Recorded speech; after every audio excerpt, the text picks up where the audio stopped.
नमस्कार, आप देख रहे हैं युग करवट न्यूज और आपके साथ मैं हूं शोभा भारती। पेश है आज का हमारा न्यूज बुलेटिन। आइए नजर डालते हैं आज के हेडलाइंस पर। गाजियाबाद में बोले कांग्रेस प्रदेश अध्यक्ष, विधानसभा चुनाव में किसी अन्य दल से नहीं होगा गठबंधन। मांगे पूरी हुए बिना बॉर्डर खाली नहीं करेंगे किसान, टिकैत में भरी हुंकार। और स्वच्छता सर्वेक्षण में देश में 18वां स्थान मिलने पर गाजियाबाद नगर निगम ने कर्मचारियों को किया सम्मानित। गाजियाबाद आगमन के दौरान कांग्रेस के उत्तर प्रदेश अध्यक्ष अजय कुमार लल्लू ने कहा कि आगामी विधानसभा चुनाव में कांग्रेस किसी भी अन्य दल से गठबंधन नहीं करने जा रही है। प्रदेश अध्यक्ष ने 2 दिसंबर को प्रियंका गांधी की रैली को सफल बनाने का आह्वान कार्यकर्ताओं से किया। 2 दिसंबर को मुरादाबाद में कांग्रेस की राष्ट्रीय महासचिव व यूपी प्रभारी प्रियंका गांधी की प्रतिज्ञा रैली की तैयारियों को लेकर प्रदेश अध्यक्ष अजय कुमार लल्लू ने गाजियाबाद पहुंचकर कार्यकर्ताओं के साथ बैठक की। इस दौरान मीडिया से वार्ता में उन्होंने दावा किया कि विधानसभा चुनाव में कांग्रेस किसी भी राजनीतिक दल से गठबंधन करने नहीं जा रही है। कांग्रेस का गठबंधन किसानों, नौजवानों और महिलाओं के साथ है। कल 2 तारीख को आदरणीय प्रियंका गांधी जी मुरादाबाद में प्रतिज्ञा रैली को संबोधित करने वाली है। जो प्रतिज्ञाएं उन्होंने ली हैं, किसानों का कर्जा माफ, बिजली का बिल हाफ, कोरोना काल के समय जो उद्योग धंधे पूरी तरह आम आदमी परेशान रहा, हर परिवार 25,000 रुपये का अनुदान, महिलाओं को 40% टिकटों में भागीदारी और इंटर पास लड़कियों को एंड्रॉयड फ़ोन और ग्रेजुएट करने वाली लड़कियों को स्कूटी देने का जो उन्होंने प्रतिज्ञा लिया है। खासकर 400 रुपया कुंटल गन्ना किसान, 2500 रुपया पाएगा धान और गेहूं का किसान, और जो 20 लाख सरकारी नौकरी, जो संविदा और ठेका पर काम करने वाले लोग हैं उनका विनियमितीकरण, इन विषयों को लेकर 10,000 रुपया आंगनबाड़ी और आशा को मानदेय देने की जो प्रतिज्ञा आदरणीय प्रियंका गांधी जी ने दी है, मैं समझता हूं कि उस प्रतिज्ञा रैली के माध्यम से किसान, नौजवान, महिलाओं को, गांव गरीब को संबोधित करने का काम करेंगे। अजय कुमार लल्लू ने कहा कि उत्तर प्रदेश में आज कांग्रेस ही सबसे बड़ा विपक्षी दल है। कोरोना काल में जहां अन्य दलों के लोग घरों में छिपे बैठे रहे, वहीं दूसरी तरफ कांग्रेस घर घर पहुंची, लगातार लोगों की मदद की। 3 काले कृषि कानूनों के खिलाफ कांग्रेस ने सड़कों पर उतरकर संघर्ष भी किया। उत्तर प्रदेश में सबसे सशक्त विपक्ष कांग्रेस रहा है। अगर आप कोरोना काल के समय देखेंगे तो जनता के घर घर तक दस्तक देकर, चाहे वो ऑक्सीजन सिलेंडर रहा हो, चाहे अस्पतालों में एडमिट कराने की बारी आई हो, या प्लेटलेट देना रहा हो, ब्लड देना रहा हो, किसी की मदद करनी रही, कोई बाहर फंसा था उसे उसके घरों तक पहुंचाना हो, यह काम कांग्रेस पार्टी ने किया।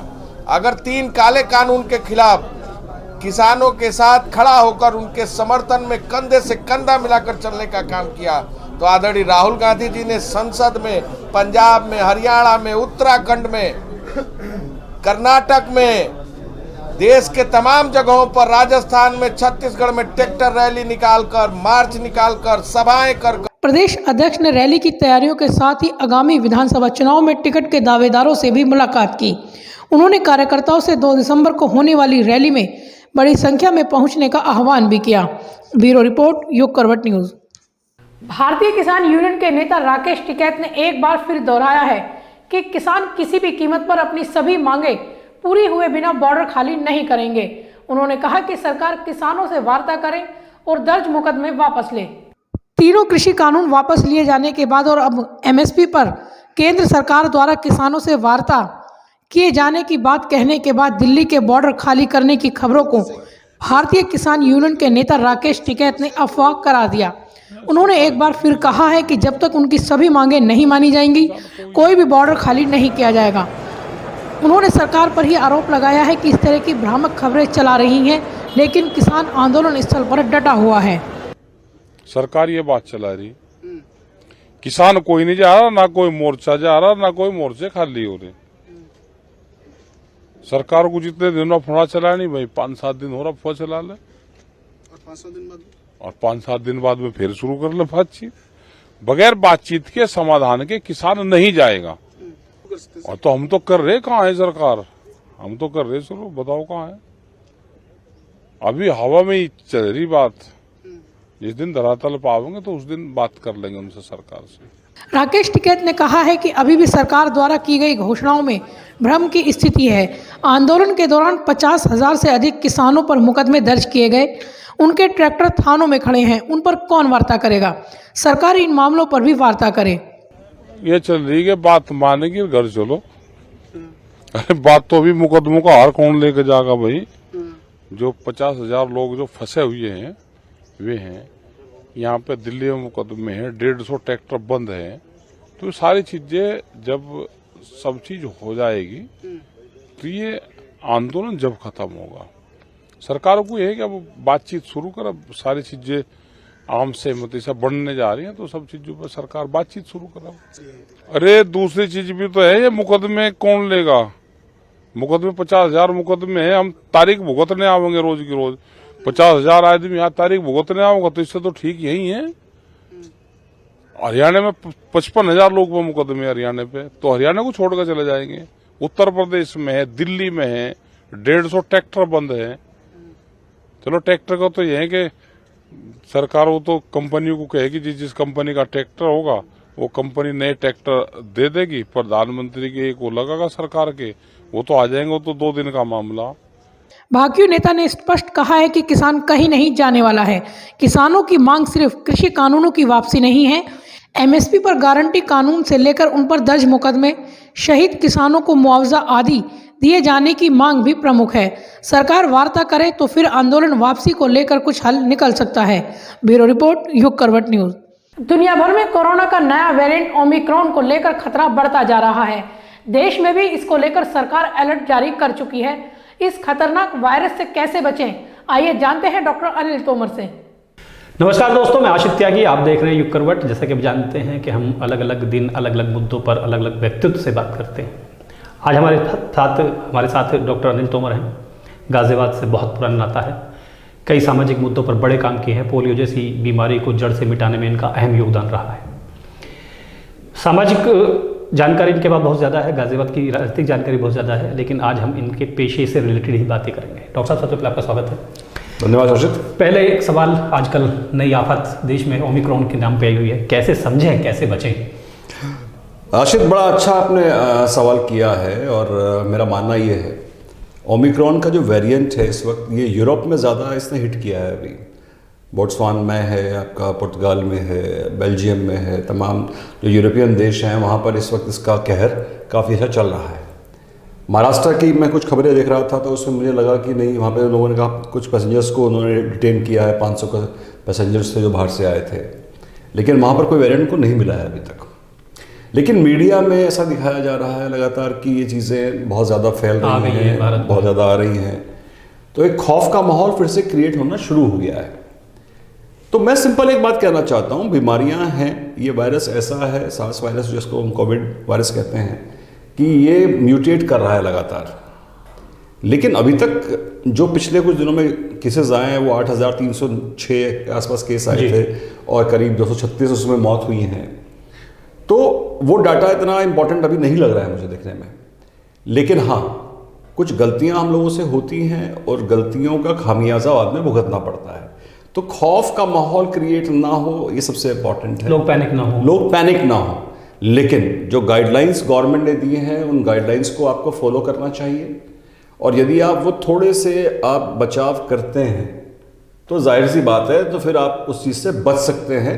जो लॉकडाउन का माहौल होगा फिर बाद में या और चीज़ें ख़राब होंगी, जिसका असर एक आम आदमी से लेकर, चाहे वो एक रिक्शा वाला है, एक रेडी पर सब्जी बेचने वाला है या एक बहुत बड़ी कंपनी चलाने वाला आदमी है, उन सब की ज़िंदगियों पे वो एक इफेक्ट डालेगा। सोशल जो इफेक्ट होता है वो बड़ा खतरनाक हो जाता है। तो मेरा मानना ये है इस पर। ये ह्यूमन नेचर है या लापरवाही है कि हम लोग इतना सब झेलने के बाद, 2 साल हमने झेला है, अब दूसरा जो साल था लास्ट ईयर बहुत भयानक हमने चीज़ देखी है, हम क्यों नहीं समझते? आज बाजारों में भीड़ है, सड़कों पे भीड़ है, क्यों? ये हमारा नेचर है या हम लापरवाह ज़्यादा है? आशित, ये आपने बहुत कायदे की बात कही। दरअसल होता क्या है कि हिंदुस्तान के लोगों की याददाश्त बहुत कमज़ोर है। हम यहाँ अगर हम बात करें पिछले 25 सालों की, शहर में तुम जब आए थे पत्रकारिता, मुझे अच्छे से याद है आज भी, यंग थे बहुत ज़्यादा और हम लोग बहुत एक्टिवली काम करते थे उस ज़माने में। लेकिन हम लोगों में एक चीज़ थी, आपस में इस शहर के लोगों में एक मोहब्बत थी, एक दूसरे पर यकीन था, विश्वास था जी, प्यार था। किसी का दुख हो सुख हो, एक आवाज़ पर सारे लोग वहाँ इकट्ठा हो जाते थे। बिल्कुल। लेकिन आज की तारीख में मैं देख रहा हूँ कि रिश्ते भी आर्थिक होते जा रहे हैं और आपने विश्वास खो दिया है, आपने प्यार खो दिया है। और इस राक्षस की दुनिया में, इसको मैं राक्षस कहता हूँ, कि इसकी दुनिया में आज हर आदमी पता नहीं किस दौड़ में है कि अपने साथ कुछ लोगों की वीआईपीज की फ़ोटो खींचना, उनके साथ पोस्ट करना सोशल मीडिया के ऊपर, वो चीज़ याद रखता है। लेकिन वो चीज़ भूल जाता है कि जो चीज़ आपके लिए, आपके परिवार के लिए इम्पॉर्टेंट है। आज की तारीख में अगर मैं बात करूँ आशित, तुम अपने परिवार के लिए सबसे इम्पॉर्टेंट हो जी। क्यों? कि तुम अपने परिवार के लिए रोटी कमाते हो। बिल्कुल। खुदा न करे, ईश्वर न करे, कल को तुम्हें कोई दिक्कत होती है तो उसका डायरेक्ट इफेक्ट जो है तुम्हारी फैमिली पूरे पर परिवार पड़ेगा। पर पड़ेगा। ये एक आम आदमी इस चीज़ को नहीं समझ पा रहा है। कोविड की पहली वेव आई, बहुत से बुजुर्ग लोगों को हमने खो दिया। दूसरी वेव आई, हमने बहुत जवान लोगों को खो दिया। कोई ऐसा घर नहीं था जहां मौत ने अपना तांडव न दिखाया हो। बिल्कुल। क्या हम इसमें लापरवाह हो चुके हैं? आज मैं देखता हूं कि कई स्टेशंस पे जब हम निकलते हैं कई बार गाड़ी में, तो मेट्रो के मैं स्टेशन पे देखता हूं कि लोग वहां पर बगैर मास्क के घूम रहे हैं। शॉपिंग मॉल्स के अंदर वहां पर कोई मास्क का इस्तेमाल नहीं कर रहा है। जो एक सोशल डिस्टेंसिंग की हम बात कर रही है, गवर्नमेंट भी बाबा एडवाइजरी दे रही है कि आप ये करिए, वो कहीं नजर नहीं आती है। तो ये गलती किसकी है? गलती हमारी है भाई। इसका मतलब ये है कि या तो आपको ना अपने आप से मोहब्बत है, ना आपको अपने फैमिली से मोहब्बत है। तो ये चीज़ तो समझनी पड़ेगी। और इसको अगर आप नहीं समझ सकते हैं तो फिर आप मान के चलिए कि किसी भी प्रॉब्लम के लिए, किसी भी बड़ी परेशानी के लिए आप तैयार रहें। फिर आपको घर के अंदर बंद होना पड़ेगा, फिर आपको फाइनेंशियल क्राइसिस झेलना पड़ेगा। हमें आज की तारीख में याद ये रहता है कि भाई कुछ भी हो रहा है, कुछ बातें ऐसी होने लगी हैं आजकल जो बातें पहले नहीं होती थी। कोई आदमी सपोज करो, बहुत सी पॉलिटिकल पार्टीज हिंदुस्तान में हैं, अगर हम राजनीति की बात करें तो राजनीति में पहले एक विचारधारा होती थी। जी जी बिल्कुल। लेकिन दूसरे शख्स को भी अपनी बात कहने का अधिकार होता था। आज की तारीख में यह फिजा कुछ बदल सी गई है। हर आदमी को एक अजीब से सोच में, खासकर यूनिवर्सिटी ऑफ व्हाट्सएप पे जो मैसेजेस आते हैं आज की तारीख में, चीज़ें आती हैं, वो भी मिसगाइड करती हैं। तो अब समय आ गया है दोस्तों कि आपको इस चीज़ से बचना है। अगर आप इससे बचना चाहते हैं, चाहे वो आज की तारीख में हम वायरस की बात करें, ये हो या कोई और चीज़ हो आपके पहलू में ज़िंदगी में, अगर इससे आप बचना चाहते हैं तो अपने दिमाग का, अपने विवेक का, अपनी बुद्धि का, अपने दिल का और अपने ज्ञान का इस्तेमाल करिए, तो शायद आप फायदे में रहें। मैं तो हमेशा डॉक्टर साहब एक बात कहता हूँ कि व्हाट्सएप यूनिवर्सिटी के ज्ञान को एक तरफ रख के पहले तो परख जरूर लें, फॉरवर्ड करने से पहले जांच जरूर लें, क्योंकि एक गलती आप कर रहे हो, गलती 50 लोग फिर कर देते हैं। एब्सोल्युटली। दूसरी सबसे बड़ी प्रॉब्लम हमारी डेंगू है इस समय। डेंगू ने अपना पूरा प्रभाव दिखा दिया है। बहुत ज़्यादा लोग इफेक्टिव है। क्यों हम डेंगू पर हम कंट्रोल क्यों नहीं कर पा रहे? आशित, बहुत अच्छा सवाल किया आपने। आपको याद है हमने बहुत बड़ा काम इस शहर में, जब पहली बार डेंगू फैला था, बहुत काम किया था। हम लोगों ने मिलकर बहुत काम किया था शहर में। हमने लोगों को जागरूक करने के लिए नुक्कड़ सभाएं भी की थी, उन बस्तियों में भी गए थे।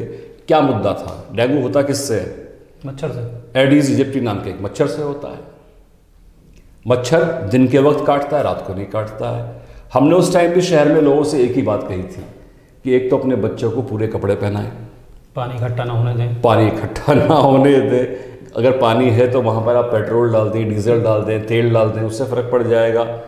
और सबसे इम्पोर्टेंट हमने एक बात कही थी कि आज हम इस करामाती दौर में, इस युग में हम लोग क्या करते हैं, हम एक अपने आप को बड़ा दिखाने के लिए हम नए नए वो मॉस्किटो रिपेलेंट होते हैं, मशीनें होती हैं, वो लगा लेते हैं। घर में लगा लिया हमने। 250 रुपये की एक मच्छरदानी का इस्तेमाल अगर आदमी कर ले, उसी से बच जाएगा, तो शायद बहुत से आपके पैसे बच जाएंगे। क्योंकि मच्छर ऐसी चीज़ है कि इसको बचाने के लिए मच्छरदानी ही काम आएगी। बिल्कुल ठीक बात है। और सफाई काम आएगी। एक तरफ स्वच्छ भारत की हम बात कर रहे हैं, लेकिन आज भी मैं निकलता हूँ, शहर में भी निकलता हूँ, बहुत सी जगह मुझे आज भी वो कूड़ा नज़र आता है। बिल्कुल बिल्कुल। गंदगी नज़र आती है। हम डंपिंग ग्राउंड में रह रहे हैं। डंपिंग ग्राउंड में रह रहे हैं, सही बात है। और इस चीज़ में कई जगह हमने शहर में ये भी देखा है कि कोशिश करने के बाद प्रशासन अपनी कोशिश करता है, लेकिन हम लोग गलती खुद करते हैं। अच्छा, ये बात तो ही चलो सामान्य जनता की, सफाई रखें। 20 साल से हम लोग कह रहे हैं, प्रशासन कह रहा है, सरकार जो भी सरकार रही है वो कहती है सफाई रखें, पूरे कपड़े पहने, बचाव करें, लेकिन प्रशासन के स्तर पर क्या कमी रह जाती है कि हम हर साल डेंगू के झेलने हमें पड़ेगा? उसके कई सारे रीज़न हैं जो मैं समझ सकता हूँ। आज से कुछ वर्ष पूर्व जब सरकार दूसरी थी तो इस शहर में एक आदमी ने, ट्रैफिक बहुत खतरनाक था यहाँ का, सिर्फ उस ज़माने में एक शहर ट्रैफिक इंस्पेक्टर होता था यहाँ पर, लेकिन उस आदमी ने कोऑर्डिनेशन किया जीडीए के साथ, नगर निगम के साथ, लोकल बॉडीज। तो उसमें क्या हुआ कि जो रोड इंजीनियरिंग है या जो हमारी सीवेज की जो व्यवस्थाएं हैं, उन चीज़ों को कंट्रोल करते हुए, तमाम करते हुए उस एक शख्स ने पूरे शहर का ट्रैफिक व्यवस्था को कंट्रोल कर दिया था, पूरे जिले की, जनपद की बात कर रहा हूँ मैं। लेकिन आज की तारीख में वो चीज़ें नज़र नहीं आ रही हैं, तो कहीं ना कहीं आपस में कोऑर्डिनेशन की कमी है। क्योंकि अगर जल भराव कहीं हो रहा है, बारिश थोड़ी सी ज़्यादा हो गई, जल भराव शहर में जगह जगह हो जाता है, गड्ढे हो जाते हैं। कई जगह पर कुछ कंपनियां काम कर रही हैं, जो रोड नई बनी है, पता लगा 10 दिन बाद रोड खुद गई है, वहाँ जल भराव हो गया। ऐसी स्थिति में क्या होता है कि जब एक प्रॉपर कोऑर्डिनेशन नहीं होता है तब ये चीज़ें होती हैं। तो मेरी रिक्वेस्ट है, गुजारिश है सभी लोगों से कि भाई एक तो कोऑर्डिनेशन प्रॉपर हो, और जो सोशल इंजीनियरिंग है, रोड इंजीनियरिंग है, या तमाम चीज़ें हैं, चाहे वो सीवेज का मामला हो, चाहे वो आपका सड़कों का मामला हो, अगर वो चीज़ प्रॉपर सारे डिपार्टमेंट्स मिलके प्लान करके उसको एग्जीक्यूट करेंगे और जनता उसमें सहयोग करेगी, सफलता मिल जाएगी, तो सफलता मिल जाएगी। अदरवाइज भाषण देना बड़ा ईजी है, किसी बात पर कमेंट करना बहुत ईजी है, किसी चीज़ पे राय देना बहुत ईजी है, पर उसको इम्प्लीमेंट करना।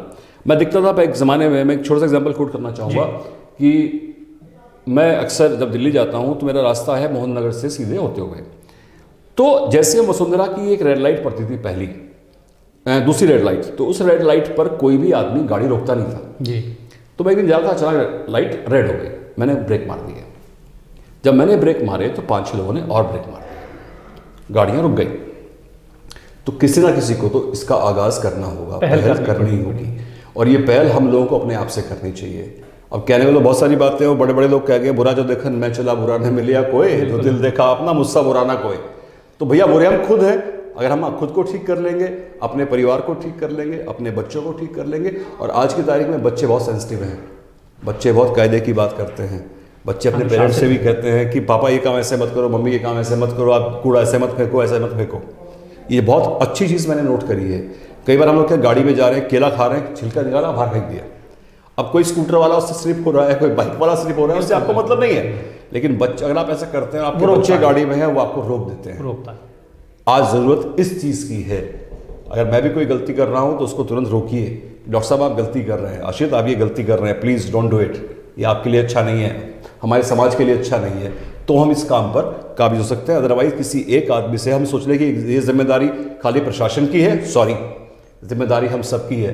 प्रशासन एक व्यवस्था है जो हमारे लिए बनाई गई है, हम उसमें सहयोग ही करना, उसमें अगर हम सहयोग नहीं करेंगे तो रिजल्ट हमारे पास जो आएगा वो शून्य होगा। अच्छा, आपने पोलियो पे इतना काम किया था गाजियाबाद में, सफलता भी मिली, आपको अप्रिशिएशन भी मिला, जनता ने उस वक्त आपको प्रभाव भी आपका माना, उसके बाद आप गायब हो गए, अब कहाँ हैं? मैं बिल्कुल गायब नहीं हुआ, मैं बाकायदा शहर में ही हूँ, आज भी गाजियाबाद शहर में ना हूँ। हाँ, अपने कुछ पर्सनल कार्यों से, या मैं जो काम कर रहा था बीच में, मैं एक स्पेशली मैं डॉक्टरी पेशे के साथ साथ मैं ट्रेनिंग मॉड्यूल में आ गया था। तो मैं पिछले 11 वर्षों से, आप ये मानिए, पूरा विश्व भ्रमण हो गया और भारत भ्रमण हो गया है, और बहुत कुछ सीखने को मिला है इन 11 वर्षों में। और बहुत जल्द मैं, हो सकता है कि मैं शहर में वापस अब आके फिर से हम लोग क्या नया करते हुए मिलेंगे हमें? ये मैं अभी नहीं कह सकता, लेकिन हाँ, कोशिश वही जो पहले करते थे, समाज के लिए, अपने शहर के लिए जो अच्छा हम कर सकते हैं वो करने का प्रयास फिर करूँगा। क्योंकि अब लोग बहुत नए चेहरे शहर में नए आ गए हैं, तो लेकिन मुझे अच्छा लगेगा, क्योंकि पहले भी हम जो काम करते थे उसको लोग फॉलो करते थे बैठ के। अगर हम एक रैली निकाल रहे हैं, हमने दवाइयाँ इकट्ठी कर रहे हैं, तो वो तमाम चीज़ें होती थी शहर में। तो मैं चाहता हूँ कुछ अच्छा हो। गाजियाबाद का नाम पहले भी कुछ बुरी चीज़ों के लिए आता था, आज भी आता है, लेकिन वो हमारी ख्वाहिश यही थी कि भाई पहले भी शहर का नाम अच्छा हो, और नाम अच्छा हुआ भी बीच में, फिर चाहता हूँ फिर से अच्छा हो, उसी प्रयास में काम करेंगे। जो हमारी यंग जनरेशन है, जो वर्तमान पीढ़ी है, उसने डॉक्टर अनिल तोमर को काम करते देखा नहीं है, सुना जरूर है, वो जानते हैं, लेकिन हमारी पीढ़ी जानती है कि डॉक्टर तोमर में क्या काबिलियत है और किस समाज के लिए वो क्या कर सकते हैं।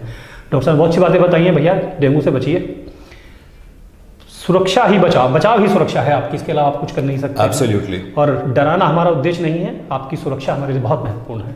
आप सभी लोगों का बहुत बहुत धन्यवाद। डॉक्टर साहब आपका बहुत बहुत धन्यवाद। बहुत बहुत धन्यवाद। मैं सिर्फ एक बात अंत में कहना चाहता हूँ कि प्लीज़ अगर आप अपने आप से मोहब्बत करते हैं या अपने परिवार से मोहब्बत करते हैं तो प्लीज़ उनका ध्यान रखिए और अपना ध्यान रखिए। जब आप अपना ध्यान रखेंगे, अपनी फैमिली का ध्यान रखेंगे तो समाज का ध्यान ऑटोमेटिकली हो जाएगा। इस बात को ध्यान रखिएगा। नमस्कार। गाजियाबाद जिले को स्वच्छता सर्वेक्षण में देश में 18वां स्थान दिलाने में महत्वपूर्ण भूमिका निभाने वाले कर्मचारियों को गाजियाबाद नगर निगम ने सम्मानित किया। नगर आयुक्त महेंद्र सिंह तंवर ने इस सफलता का पूरा श्रेय कर्मचारियों को दिया। स्वच्छता में गाजियाबाद जिले को देश में 18वां स्थान हासिल होने पर गाजियाबाद नगर निगम ने इस अभियान को सफल बनाने वाले कर्मचारियों को समारोह के दौरान सम्मानित किया। इनोवेशन एंड बेस्ट प्रैक्टिसेज के मामले में भी जिला देश में टॉप पर रहा। इस सफलता का श्रेय कर्मचारियों को देने के लिए नगर आयुक्त महेंद्र सिंह तंवर ने इस कार्यक्रम की शुरुआत की और निगम के जोनवार कर्मचारियों को प्रशस्ति पत्र प्रदान किए। गाजियाबाद नगर निगम में यह अपनी तरह का पहला सम्मान समारोह था जहां उन कर्मचारियों को सम्मानित किया गया जो स्वच्छता अभियानों में सबसे अधिक महत्वपूर्ण भूमिका निभाते हैं। कर्मचारी भी सम्मान को पाकर फूले नहीं समाये। कर्मचारियों को सम्मान पत्र के साथ ही मिठाई का वितरण भी किया गया। नगर आयुक्त महेंद्र सिंह तंवर ने स्वच्छता अभियान में गाजियाबाद को 18वां स्थान मिलने पर कर्मचारियों को इसका श्रेय दिया और कहा कि उनकी मेहनत का ही नतीजा है जो जिले ने यह मुकाम हासिल किया है। वहीं कर्मचारी भी अपने अधिकारी द्वारा की गई प्रशंसा की तारीफ करते नजर आए। ब्यूरो रिपोर्ट, युग करवट न्यूज। इंदिरापुरम की एक्सोटिका ईस्ट स्क्वायर सोसाइटी की 5वीं मंजिल पर बुधवार को आग लगने से हड़कंप मच गया। दमकल की कई गाड़ियों ने घंटों की मशक्कत के बाद आग पर काबू पाया। आग लगने के कारणों का पता नहीं चल सका है। गनीमत रही कि घटना में कोई हताहत नहीं हुआ।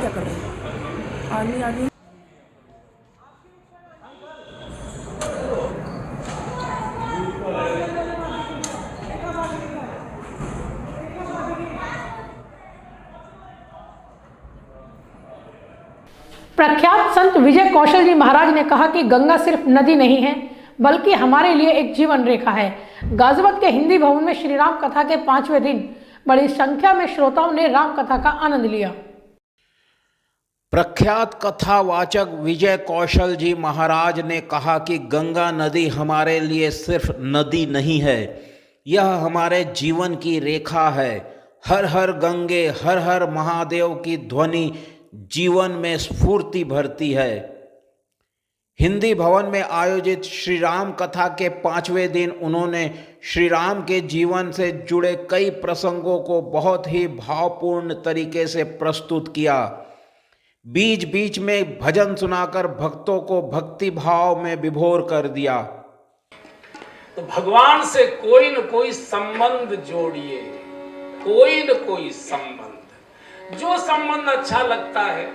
हमारे भक्ति शास्त्र में एक ही संबंध पवित्रतम माना गया। संबंध तो बहुत है, कोई बालक मानता है, कोई पिता मानता है, कोई पति मानता है, कोई कुछ मानता है, कोई कुछ, जिसमें किसी प्रकार की अशुद्धि आने की संभावना नहीं है। वो सर्वोत्तम संबंध है। भगवान हमारे स्वामी हैं, मालिक हैं, हम उनके सेवक हैं, दास। और जैसे नौकर हमको प्रसन्न रखने के लिए हाथ जोड़े गिड़गिड़ाता रहता है, दैन्यता में रहता है, ऐसे ही भगवान हमारे मालिक हैं, हम उनके सेवक हैं। और भगवान कैसे मालिक मेरा कैसे प्रसन्न हो सकता है, नौकर इसी उधेड़ बुन में रहता है। विजय कौशल जी महाराज ने कहा कि प्रभु श्री राम ज्ञान और जानकी जी भक्ति की प्रतीक है। महापुरुषों की कोई जाति या धर्म नहीं होता है। महापुरुष किसी जाति विशेष की धरोहर नहीं होते, वे संपूर्ण समाज के होते हैं। मंगलमय परिवार कथा समिति की ओर से हिंदी भवन में आयोजित कथा का गुरुवार को समापन हो रहा है। इसी और जिस नौकर से मालिक प्रसन्न होता है, कई नौकर होते हैं घर में, लेकिन मालिक जिससे ज्यादा प्रसन्न रहता है, होली दिवाली उसको कपड़े भी अलग से चुपचाप दे देगा, बाकी पगार सबको बराबर देगा, लेकिन कुछ न कुछ अलग से उसकी पत्नी को धोती, बच्चे को कपड़े कुछ और दे देगा। तो हम लोग संघ में गाते थे ना, संघ का गीत गाते थे, तन समर्पित मन समर्पित और यह जीवन समर्पित, चाहता हूं मातृभूत तुझको अभी कुछ और भी। तो ये और प्रेम का प्रतीक होता है। जिसके प्रति प्रेम होता है उसको कहते और दे, और दे, और दे।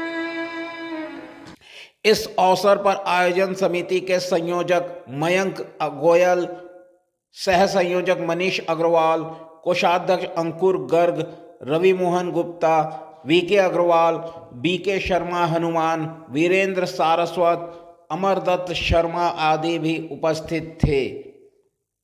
ब्यूरो रिपोर्ट, युग करवट न्यूज। अल्पसंख्यकों पर हो रहे हमलों के विरोध में सीपीआई पार्टी ने जिला मुख्यालय पर प्रदर्शन किया। सीपीआई ने शांति कमेटियों को एक्टिव करने की मांग को लेकर ज्ञापन भी सौंपा। भारत की कम्युनिस्ट पार्टी ने बुधवार को जिला मुख्यालय पर प्रदर्शन कर गौरक्षा लव जिहाद के नाम पर अल्पसंख्यकों पर हो रहे हमलों पर विरोध जताया। मॉब लिंचिंग, पुलिस द्वारा हत्या एवं झूठी गिरफ्तारी के आरोप भी पार्टी कार्यकर्ताओं ने लगाए। आज हम यहाँ पर जो धरना दे रहे हैं, प्रदर्शन कर रहे हैं, आज हमारी मार्क्सवादी कम्युनिस्ट पार्टी की तरफ से पूरे देश में प्रदर्शन हो रहा है। इसका मुख्य कारण है जो पूरे प्रदेश के अंदर और देश के अंदर जगह जगह सांप्रदायिक आधार पर हमले कराए जा रहे हैं, खास करके अल्पसंख्यक समुदाय को जो निशाना बनाया जा रहा है, जिसमें आरएसएस, भाजपा और विश्व हिंदू परिषद के लोग तमाम लोगों पर हमले कर रहे हैं, अल्पसंख्यक लोगों पे, और उनका जान माल का खतरा पैदा हो गया है। कई जगह लोगों की संपत्ति जला दी गई, कई लोगों की हत्याएँ कर दी गई हैं। अभी त्रिपुरा में घटनाएँ हुई हैं, मध्य प्रदेश में घटनाएँ हुई हैं। कार्यकर्ताओं ने कहा कि जगह जगह से मुस्लिम समाज के लोगों को नमाज पढ़ने में बाधा डाली जा रही है। चाहे वह गुड़गांव हो या दिल्ली, हर जगह अल्पसंख्यकों के लिए भय का माहौल बनाया जा रहा है। अपने ही देश में लोग डरे हुए हैं। मध्य प्रदेश में घटनाएं हुई हैं, मजदूर टाइप के लोग जो है फेरी लगाते हैं, उनको काम नहीं करने दिया जा रहा है, उनका रोजगार छीना जा रहा है। अभी गुड़गांव के अंदर उनको नमाज नहीं अदा करने दी जा रही, बहुत सालों से नमाज अदा कर रहे थे, आज उन पर रोक लगाई जा रही है। तो इस तरीके की घटनाएँ हो रही हैं। और ख़ास करके गाज़ियाबाद में लोनी के अंदर जो मीट का कारोबार करते, चाहे वो अंडा बेचते हैं, चाहे मजदूर तबके के लोग हैं, रेहड़ी पटरी पर अपना बैठ के मुर्गा बेच देते हैं या अंडा बेच देते हैं, बिरयानी बेचते हैं। कार्यकर्ताओं ने प्रदर्शन के दौरान त्रिपुरा में हुई हिंसा का भी हवाला दिया और आपसी भाईचारा बनाए रखने के लिए शांति कमेटियों की बैठक कराने की मांग को लेकर ज्ञापन सौंपा। ब्यूरो रिपोर्ट, युग करवट न्यूज। तो फिलहाल आज के लिए इतना ही। गाजियाबाद और आसपास की खबरों के लिए देखते रहिए युग करवट और विस्तार से खबरों को जानने के लिए पढ़िए युग करवट न्यूज़पेपर। सब्सक्राइब कीजिए युग करवट। नमस्कार।